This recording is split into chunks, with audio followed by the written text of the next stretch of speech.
Welcome to Commander Central episode 2 of 43, and today we're going to do something a little bit different. We're going to talk about creating our own MTG cards and mechanics. I'm Dana. I'm Max. I'm Chris. And I'm Craig. That's right, we've got a guest in the house today, patron supporter and friend of the show, Craig Debevec. Craig, why don't you introduce yourself to the audience here? All right, I'm Craig, and I started playing Magic back in high school, but I never really followed through with it because I kind of grew up in a small town, less than 1,000 people. And if you wanted to buy cards or anything, you had to travel almost 45 minutes to a bigger town that actually sold them. So out of high school, I kind of dropped off, and I just kind of gave away all my cards to a couple of friends that I still had around. But no. yes, that's a decision that I definitely regretted later on in life.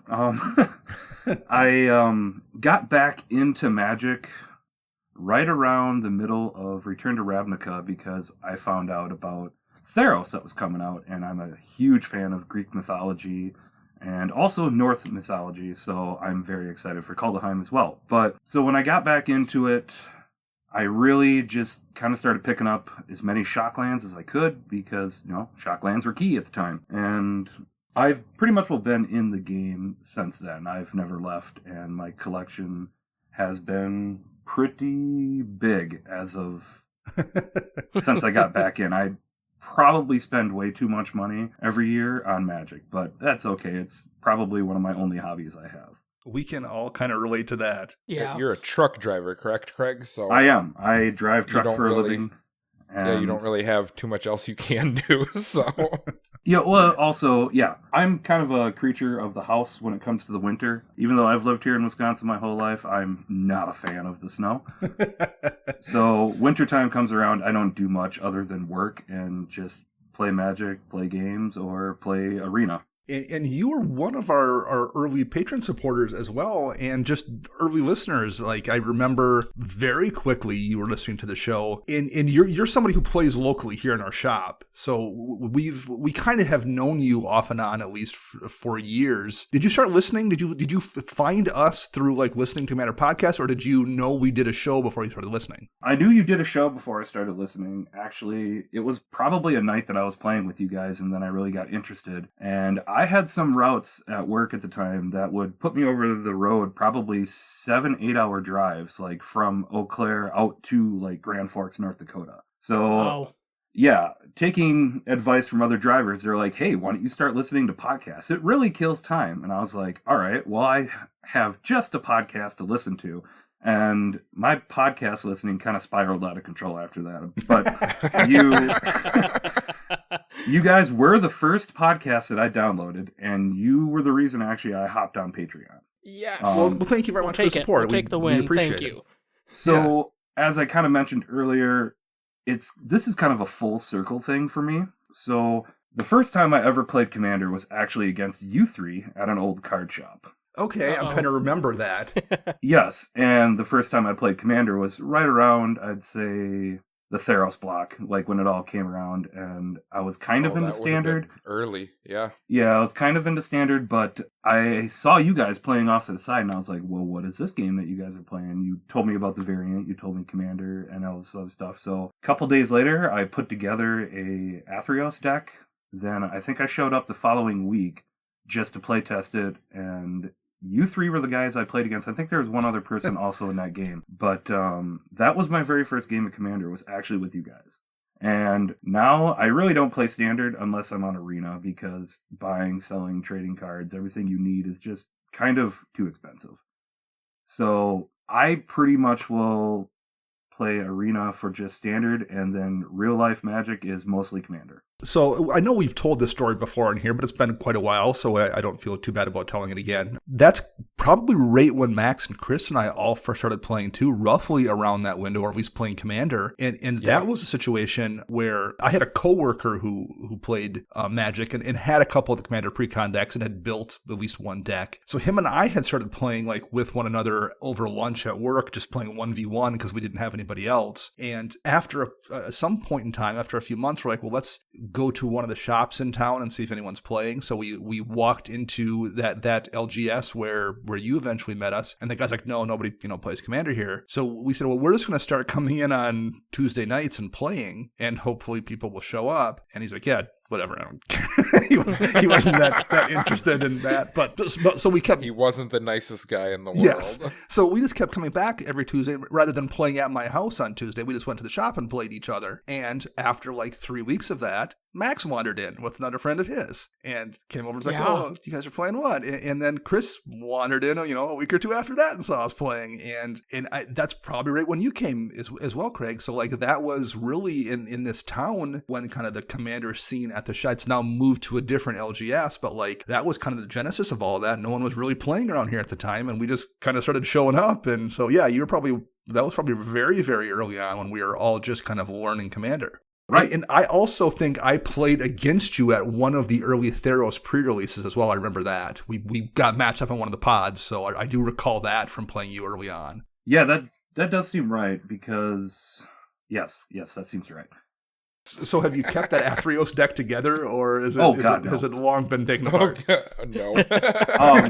No, I mean, that was the first deck I ever actually put together, so it was pretty janky. But, when you didn't have very many cards to work with because you just kind of got back into the game, like, sure, I started slowly tearing it apart and then refixing it and redoing it. And then eventually I just got rid of it. And, I mean, pretty much all my Commander decks I have, which I think is either about 10 or 12 of them, most of them are all tribal. Oh, nice. I'm a very big tribal player, and like Chris, I support the best color in Magic, which is red. Yep, so best color. All the Kaldheim tribal stuff then probably is pretty cool to you. Oh, yeah. My probably most expensive deck I have, and I haven't played it in like a year because I've been tearing it apart and editing it for quite a while now, is my 5-color Gods deck. Ooh. Oh, nice. Yes. And you get new ones. It's got a bunch of new gods for it, too. Yes. So as of right now, I actually have every god that has been made in the game in this deck. But some of these gods will be disappearing because, obviously they're going to be replaced with some of the better ones that are coming out in Kaldheim. Well, cool. Looking forward to seeing that once we can actually, play games in person again. Yeah, right. I am looking forward to that too.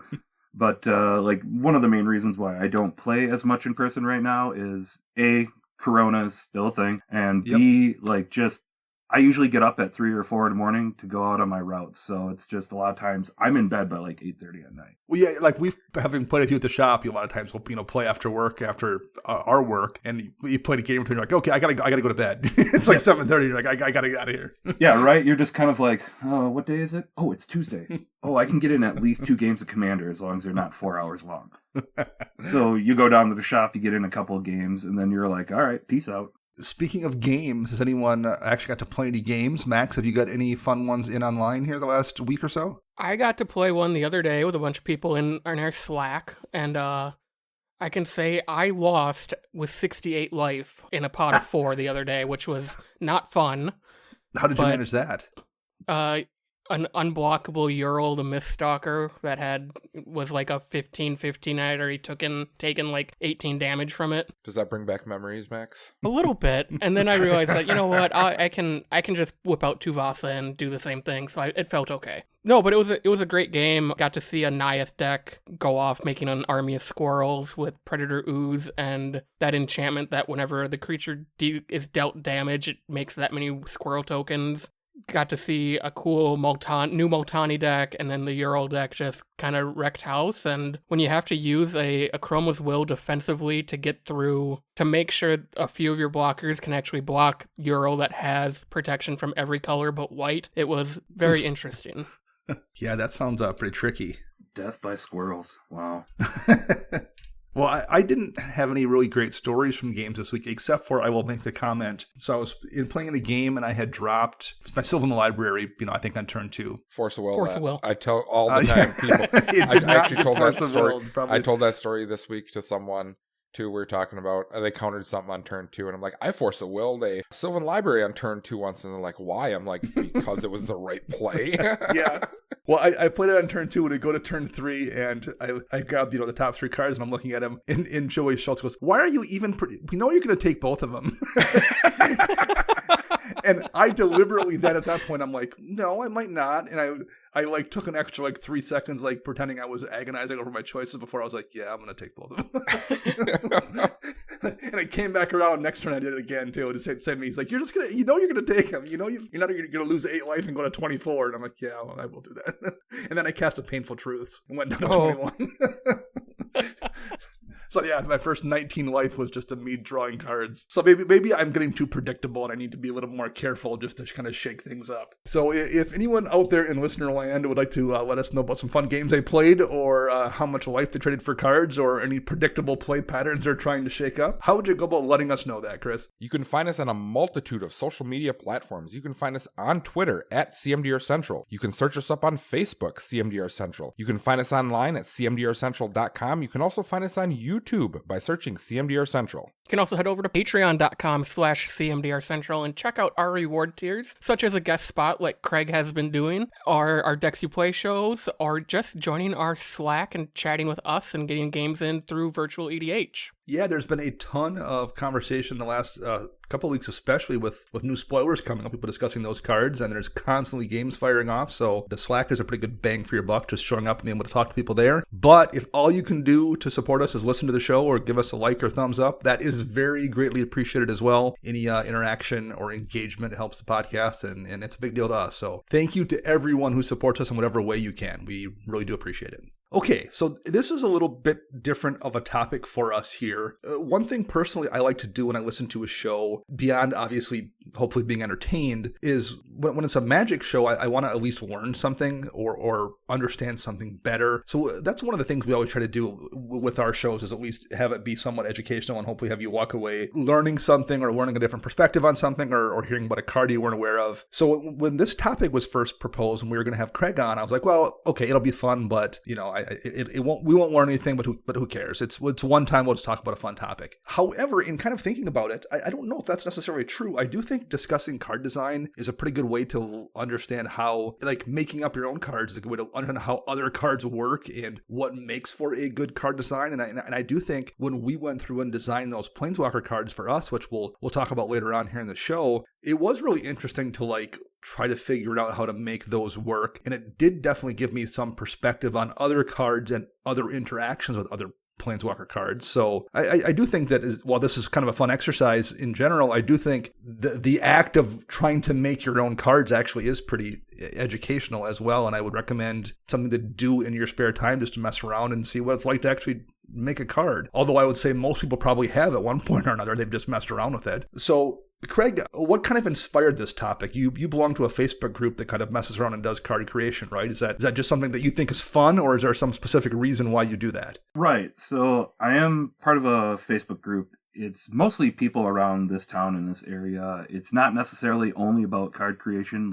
Okay. If there's just something that really triggers something, or I should say someone in the group, and they're like, hey, check out this card that's coming out. What do you guys think about this opinion and everything of this card? But we also, in the spare time, people will just create cards, and they're like, hey, what do you think about this card? I created this, is it good? Is it bad? Is it, kind of irrelevant? Or is it broken? And there's also a lot of joke cards that get put up onto this website. They'll just be ridiculously named cards. I'll use an example, which I kind of used this joke card in the creation of one of my cards that I actually created. But a friend of mine created this card. It was called 8 Bears. And it was literally, he photoshopped in 8 bears on one card, and it was an 8/8 for 2. Rafael Garcia, are you in this Facebook group? So literally just what I was going to say. That was the first place I was going with that as well. And so we all kind of laugh about it all the time, and then we make jokes about, oh no, that card's not broken at all. It's kind of a weak card and stuff like that. But that card in particular, I believe the card that I made I got that inspiration just kind of going back through the group, and I was like, I think I can do something with this card. Not necessarily 8 actual bears, but I can do something with this. And then I kind of just, being on the road driving and having a lot of time, I probably spent about 3-4 days just thinking about it and kind of going over stuff in my head, and then basically telling my phone to, hey, jot this down. And then eventually when I get home, I start writing everything out. And then it just kind of comes down to, all right, we kind of got the gist of it. We know what we want to do. Let's find the correct wording. And that's probably the hardest part about making a card, is finding the correct wording that Wizards of the Coast uses. So that makes sense now that you talk about thinking about that when you're driving, because when I first started playing Magic way back, like when I was in college in particular, I worked summers at a sawmill, and I piled lumber essentially on what's called a green chain. So like lumber would come down this chain, and I would stack it in the appropriate pile based on grade and size and whatever's on the board, which is not exactly the most intellectually stimulating work that one can do. So you've got a lot of time in your own head to like think about things, and I designed a lot of cards in my head as I'm like just piling lumber all day long. So I bet that makes sense that like you've got a lot of time in your own brain to think about this kind of stuff. So why not make a few cards? I can totally relate to that. Exactly. The other thing I want to note here too, and we'll get into a few of these designs here just to talk about them because they're interesting. You're not just like this is a giant Progenitus level card. You've clearly put a bunch of thought into making interesting cards that are balanced. Yes. I was actually quite impressed. Yes. See, that's where I get I have when I put it up on that Facebook group, I look for the criticism. I look for the critiquing. I look for what other people say. So, I mean, if I literally build a bad card and they're just like, no, this card is garbage. Like, it doesn't offend me. It doesn't upset me. Sure. It just makes me sit here and go, okay, I can respect that. You're right. So it gives me time to really think about stuff. I mean, no offense to Richard Garfield, but Ancestral Recall is a bad card design. No, it's a very, very good card design. Just a little too powerful. I mean, it might be slightly pushed. Why don't you read this first one here, Craig? We can talk about it. Okay. So my favorite creature type in Magic by far is Mirror. So when we come around to seeing mirrors again, I'm going to be a very happy person. But so I created this card, and it's called Static Mirror. It is a 1/3. It's a rare, and its CMC cost is 3. So that's pretty traditional for a mirror. They're usually around 3 as an artifact creature. That's pretty standard. Right, and that was part of the consideration I took in when I was making these cards. So when a mirror you control becomes tapped, Static Mirror deals 1 damage to any target. If this is the 4th time this ability has triggered this turn, Static Mirror deals 4 damage to itself. And so it's not just, it's when any mirror becomes tapped for any reason. So if you're tapping mana mirrors or you're attacking, you can deal 1 damage to any target. It deals 4 damage to itself after you hit a certain threshold, and it's a 1/3, so you'd have to find a way to buff its power twice to get past that threshold. Right, because it's not a legendary card, so I mean, you could technically have more than 1 copy if you were doing like a casual deck or something, so it could be a powerful card. That's relatively balanced, I think. It would probably be a strong limited card, because you could do a lot of damage to creatures or everything, but like that seems like a reasonable mirror that I would see in a set. Do either of you two have any thoughts on it? I like it. I guess I can see ways of breaking this, but that's just me. I love trying to break cards, so... Well, and there's definitely things you could do with like Freed from the Real or something where you can do repeated tap and untap abilities, but like there's also a bunch of other creatures where you can do that. Like at that point, you could very easily do that with like Prodigal Sorcerer or something along those lines. Yep, this reminds me of other cards. There was a couple of, I think there's a couple of red ones where if you do X amount of times, you get another benefit to it. So this is very similar to that kind of aspect. Mm-hmm. Or it reminded me a little bit of the old fire breathing you'd see on some like the small dragons where like you could pump them up 3 times, but it killed it after the 4th time or something. Yeah, I definitely like this. Even in EDH, like I just think about my artifact deck, and there's enough lords, I think, in artifacts to where that condition of dealing 4 damage to itself isn't really going to be an issue if you have the right board state. And the fact that, there's Unwinding Clock and there's a bunch of stuff that untaps everything, you could do this multiple on everybody's turn essentially and make sure you don't destroy your Static Mirror in an EDH setting. And hey, 4 damage from 4 mirrors is the exact amount that will be generated tapping the 4 mirror that came into play with Mirror Battlesphere. Exactly. So yeah, I take in consideration of Commander and Draft, since those are the 2 formats that I mostly play. So where you said like some of these cards could potentially be busted, I understand that in Legacy and Vintage, but that's a whole nother ballpark that I will never touch. I could break it in Commander. You just slap a Darksteel plate on it and start doing all these tap and untap shenanigans. And then, one turn it's like, I'm going to deal 40 damage to you. You're dead. Okay, now over to you. Right. I'm sure. But like one of those things too, the amount of pieces it takes to do that. Yes. You can already do that with with a bunch of other things. With Walking Ballista, probably much easier. True. And I'm sure there's an infinite mana combo with the mirrors where you could give it some type of, indestructibility and then just go to town on tapping it. In this kind of exercise and talking about it, that makes you realize how much work actually probably has to go into designing these cards at Wizards. And they still accidentally make lures. Have you seen how they make cards? This card's card's perfectly fine. Lures, so. Let's just ban 12 cards in Standard because I guess we screwed up.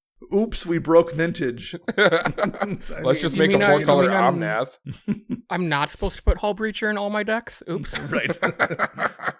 So Craig mentioned his 8 bears and a trench coat card. Max, why don't you read what actually became of that bear card? Yeah, so Craig created a card called Bear Illusionist. It's a creature at Mythic. That would be BEAR, as in the creature, not like a naked illusionist.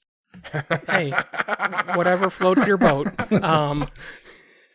The casting cost is 2 green, and it's a 2/2. And when it enters the battlefield, if you control no bears, the animal/creature type, exile him and create 2 2/2 bear creature tokens. Then it also says exile 4 other cards from your graveyard and return Bear Illusionist to the battlefield. And other bear creatures get +1/+1.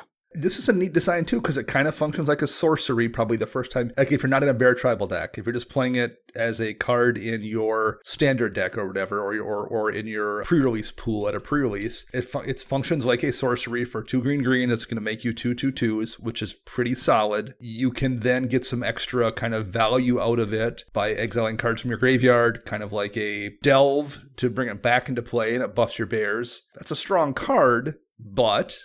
so is Questing Beast. And so it's like there's a lot of strong green cards. I forgot about Mythic. Questing Beast. Elder Gargaroth?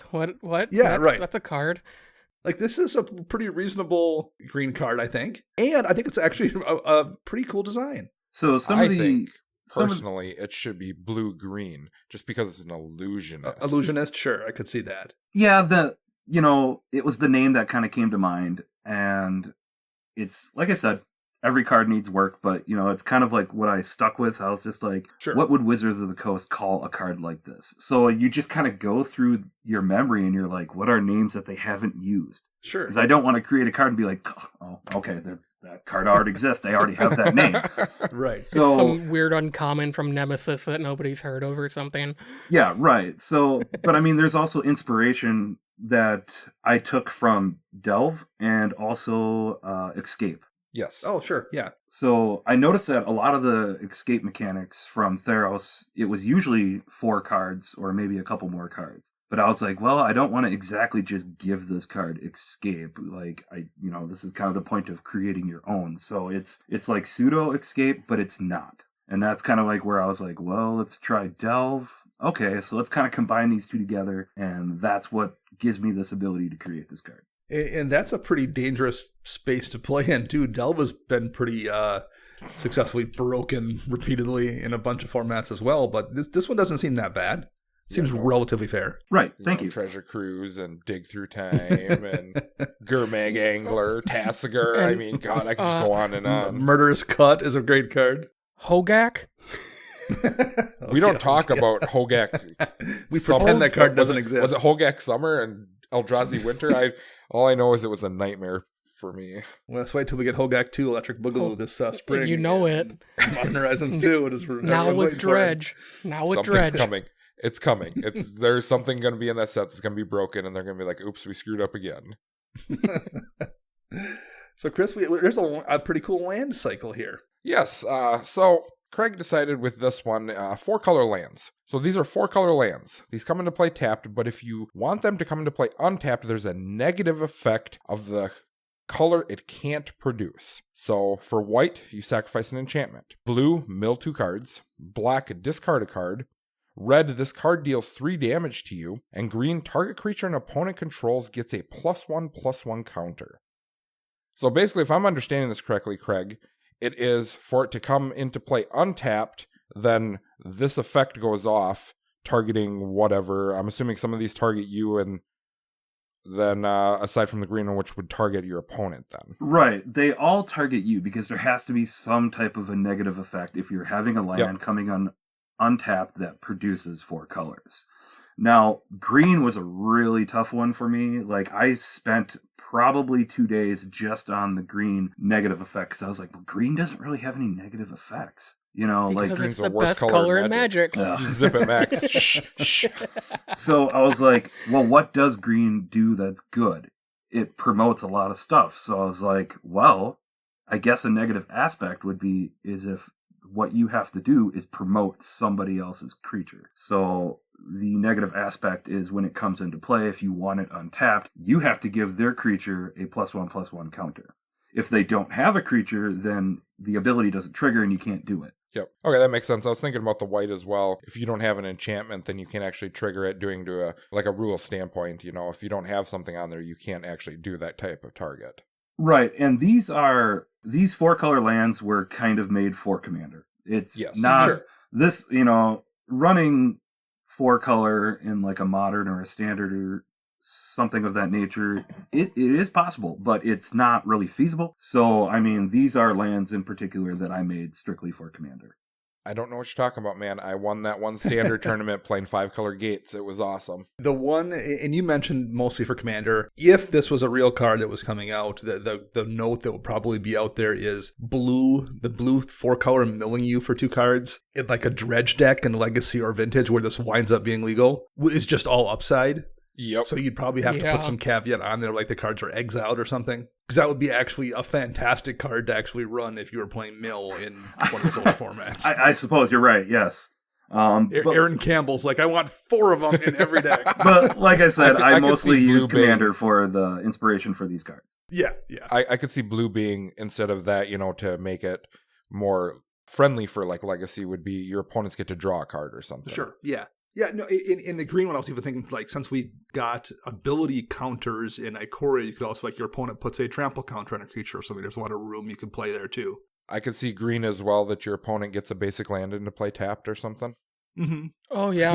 I actually quite liked I liked the way these were worded, that to have it come into play, there's that downside that you have to deal with versus, like, just paying mana or something. That's a neat way to handle that. It is, because it definitely gives you that mindset, like, do I want this into play untapped? Like, is this really going to hurt me, or is this going to be good, or what exactly am I going to do here? Now this next cycle of, it's actually, there's a card that exists, and Craig finished a cycle, kind of, with lands, and anyone who's a judge right now, Craig, is no longer going to be your friend. Right? For suggesting they finished the Dryad Arbor cycle. So why don't you read these off to us? Right. So I know that Dryad Arbor does not exactly have a lot of love, but this is actually a cycle that I thought of last week. So this is actually my latest creations. So for the white land would be called Spiritual Presence. It's a 1/1, just like Dryad Arbor, but it's also a plains. Ooh, so it's a fetchable creature land. Yeah. So for blue, I just don't like blue. But, so this one was a little difficult for me because I'm just like, blue's already too powerful the way it is. Like, so this one is called Sea Kelp, and it's a 0/1. But when it enters the battlefield, it lets you scry 1. Okay. And then black is called Putrefying Remains, which is also a 0/1. It is also a swamp, and you can pay black and regenerate it. And for the mountain, we have Rocky Hazard, and it's a 1/1, and it's also a mountain, and I have not decided yet whether or not I would give it trample. Knowing Wizards, they would give it something stupid like First Strike or something like that, just because they despise red. Just give it haste. Just give it haste. Yeah, land creature that has haste. Yeah, I can get behind that. I would like that. It's a 1/1. It's a 1/1. In Modern, you run 4 of them. Yeah, in burn. Right, yeah. It would be a 4 of in burn immediately. Because it replaces the mountains, you can fetch it to get a creature out there to start beats with, or use the mana. So, and really, the land, the Dryad Arbor as a card itself is pretty fair in Commander, in large part because there's so many board wipes that just take them out in the way that you maybe don't necessarily see in other formats, where they do. The Dried Arbor is a much different card in other formats than it is in Commander. It's perfectly fair in Commander. You could absolutely finish that cycle. If there was a way to do it that wouldn't make it like legal in, Vintage and Legacy or something, you could very easily finish that cycle. If players like Dried Arbor, it's just judges that don't, because it creates so many weird interactions. Yeah, if you listen closely right now, you could probably hear a lot of judges screaming right now that I'm an idiot. Right. Yeah, they do not want more creatures that are also simultaneously lands, for sure.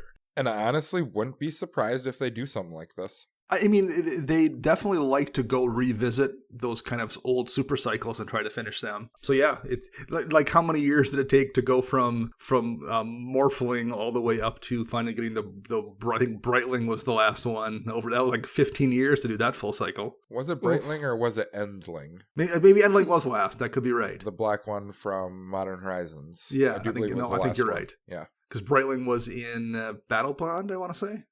Somewhere around there, yeah. Yeah, it was. So yeah, they have been revisiting a lot of those, so sure. I could see this cycle being in like a conspiracy type set where, you're going to draft them and it's cool, but probably not legal in Modern or anything Modern or Standard. I can completely agree with you on that one. Has to be Modern. Just for the haste creature for Chris's birthday. For you. Well, no, because everyone agrees now that Legacy's dead, pretty much. That it's not really, like, feasible for people to play it, that kind of stuff. Like a lot of like Star City Games doesn't support it anymore, that kind of stuff. So Modern has become the new Legacy is what it is. That's the eternal format now type of deal. So things like this actually allows for more playing of different decks. Like I'm not sure how, the blue one could go into some sort of control decks that are out there, or the black one could. I mean, anything like that to try to promote that format more for Wizards. Max, what's the next card we have on the list here? Yeah, so now we're going to move into some non-creature, non-land cards. So the first one is Brain Shock. It's a uncommon sorcery for 1 and hybrid red-black. Is that correct, Craig? I believe that's what your note said. Yes, that is correct. Yes. Okay. And the text says, draw a card, then each player discards a card. They banned Faithless Looting in Modern, right, Craig? So... Although Faithless Looting, you do get to put 2 in the yard, True. And it does have flashback. So... I mean, this is one probably isn't not. This is a not as good Faithless Looting, but this is maybe a fixed Faithless Looting. How about that? Yeah, it's not quite as powerful as Faithless Looting, but the ability you get to draw a card, and then you're forcing everyone else to discard a card along with yourself. So, I mean, that is really powerful. I do like the card. Mm-hmm. Craig, you're a guy after my heart because red-black is the best color combination in Magic. So I am not going to take full credit on this card. This was a card that was put up in a group probably, I think, a couple of years ago.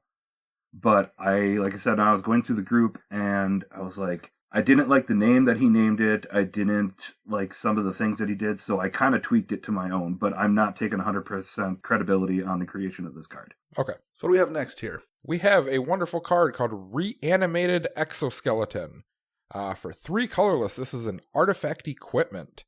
Now, when Reanimated Exoskeleton enters the battlefield, return target creature from a graveyard to the battlefield and attach Reanimated Exoskeleton to it. So this is very similar to Animate Dead enchantment, 2 mana, black that does a very similar thing. Now, equipped creature gets +2/+2, but it loses all abilities and it is now an artifact creature. I actually really, really like this card, and I really, really want this to be a real card because this would be awesome.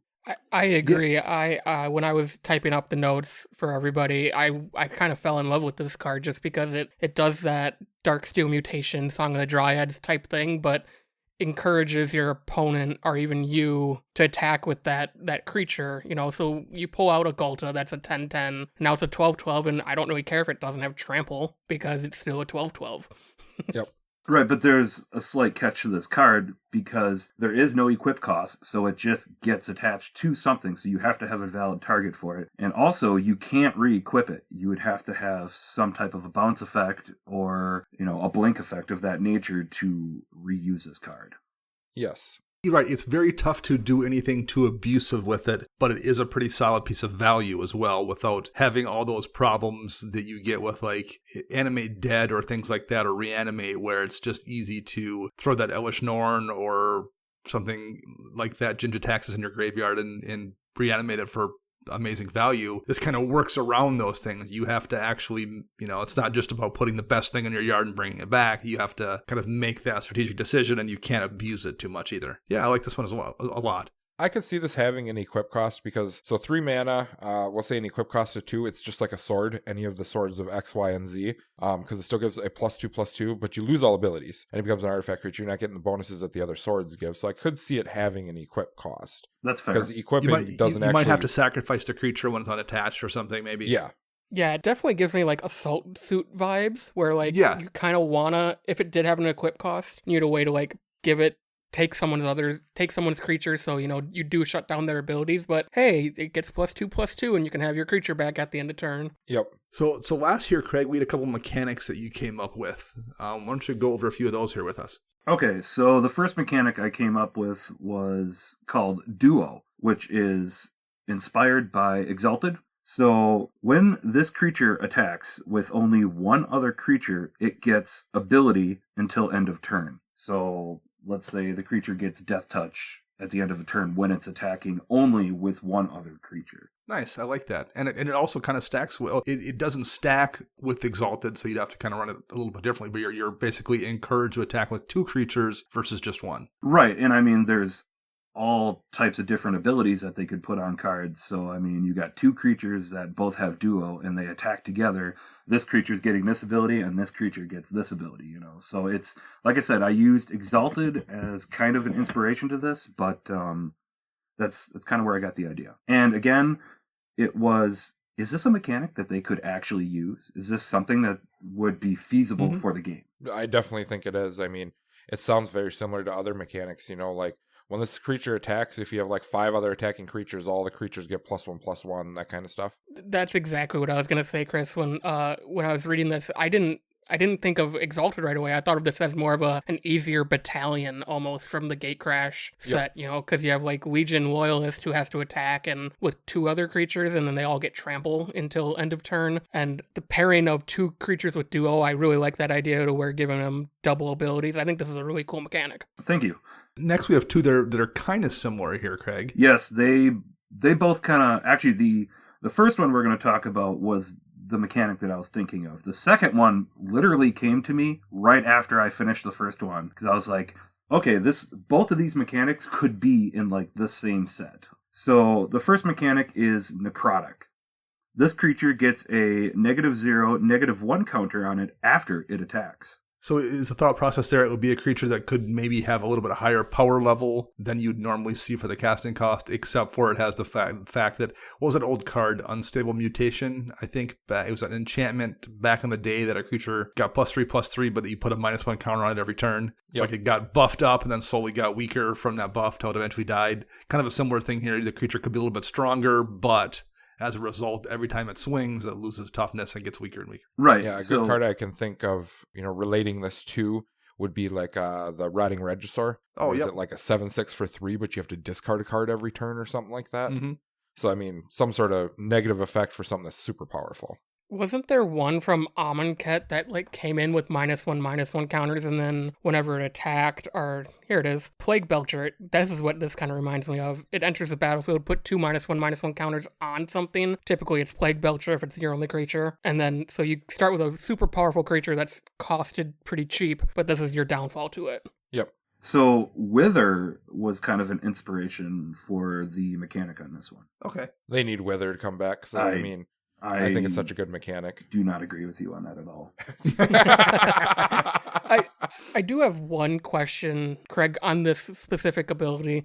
When it says after it attacks, so is that after damage or like after it's declared as an attacker? That would be after damage. So like, okay, it's essentially like, oh, I used some energy, I'm starting to die a little bit here. So yes, that would be specifically after attacks.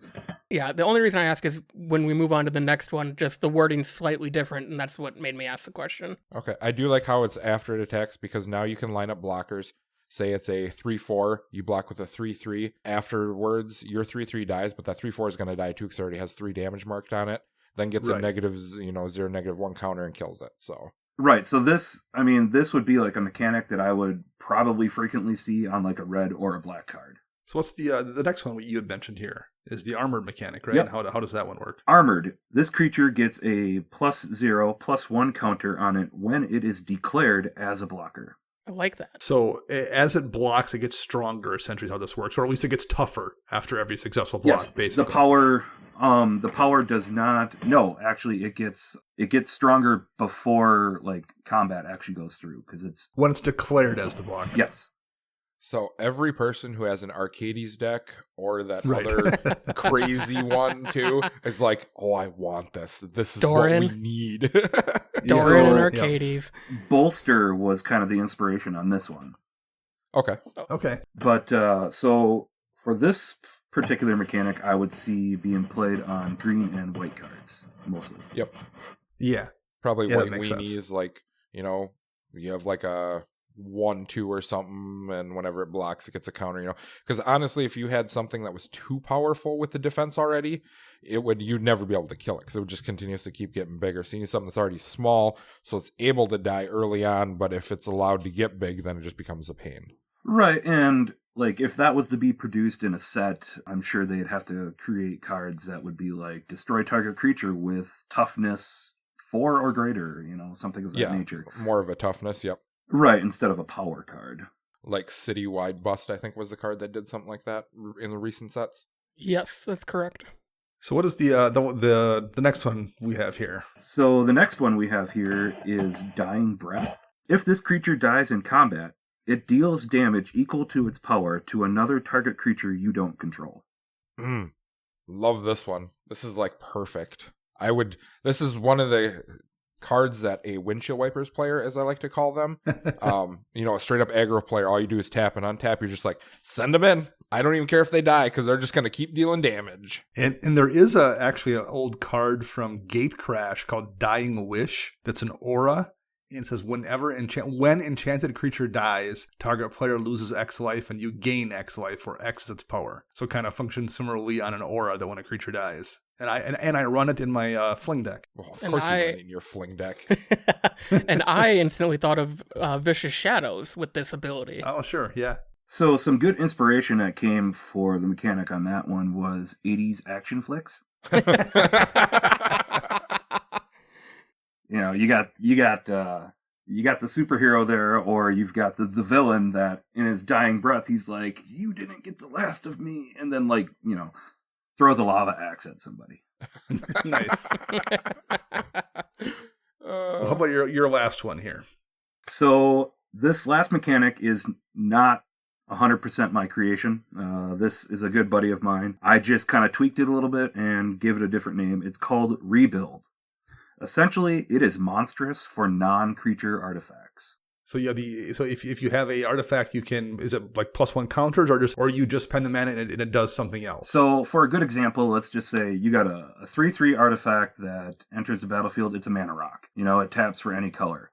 You could pay in mana to it to rebuild it, and now this card, once it's been rebuilt and has that that rebuild counter on it, it can now produce 2 mana of any color. Oh. Okay, all right. Oh, okay. That's really cool, actually. So that's just kind of an example. I mean, there could be other effects or whatnot, but so monstrous. You're just like, so I'm going to use 100-handed one as an example. He can block things. You make a monstrous, he gets a +1/+1, I believe, and then he can block up to 99 more creatures. Right. Yeah. So these cards would be the same way. They just have a base effect when they come in, and then later on in the game, you could dump mana into it to get that rebuild ability. Basically upgrade them at a later point in the game when you have more mana and you want to have a more powerful ability. And the ironic part was he named it Upgrade. Nice. But I was like, would Magic use the word upgrade? Right, probably not. So that's where I was kind of like, let's think of a different name. And then here I am, an hour later, still sitting on a couch being like, what can I call this card?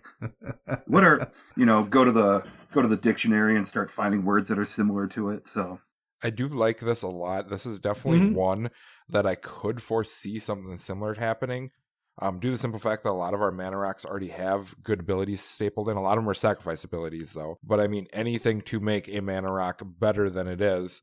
So you could have, say it's like a 4-mana mana rock, it's probably what they would do with it. But the ability to monstrous it, like how it's set up like this to allow it to do something even better is just, I'm thinking of so many ways I could break this. Oh.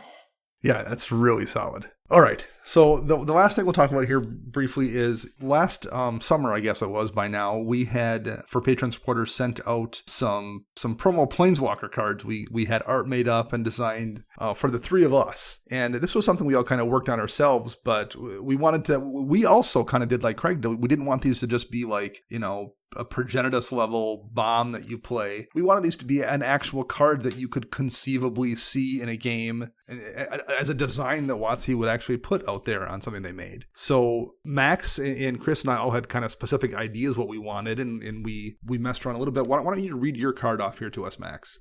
Yeah, so my Planeswalker card is Max Ravnica's Most Wanted. It's a 3 mana, a generic white and a blue for a 3 loyalty Planeswalker. It has a static ability. Whenever you cast an instant or sorcery spell, scry 1.